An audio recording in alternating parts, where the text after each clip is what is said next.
In today's video, I'm going to teach you how to save a Canva presentation to Google Slides using the PPTX method.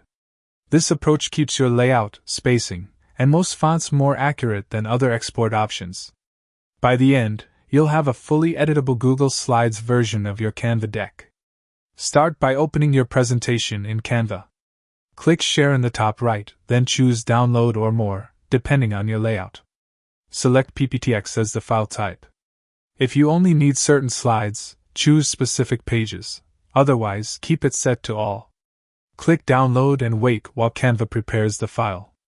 Large or image-heavy decks may take longer, and while some animations or special fonts may not transfer perfectly, this method still delivers the closest match.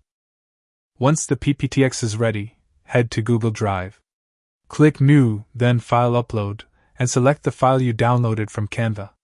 The upload progress will appear at the bottom of the screen. If you prefer organization, upload it directly inside a folder so everything stays tidy. When the upload finishes, locate the PPTX file, right-click it, and choose Open with, then Google Slides. This opens the presentation inside Google Slides, but it's still technically a PowerPoint file. To convert it into a fully editable Google Slides version, go to the File menu and select Save as Google Slides. Google will generate a new copy, now in native Slides format, ready for collaboration, comments, and real-time editing. After the conversion, review each slide for accuracy.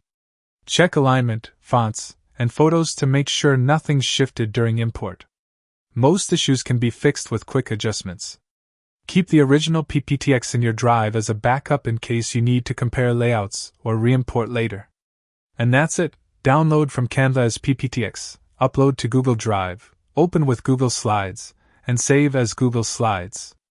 Now you have a clean, editable version ready for presentations, sharing, or teamwork.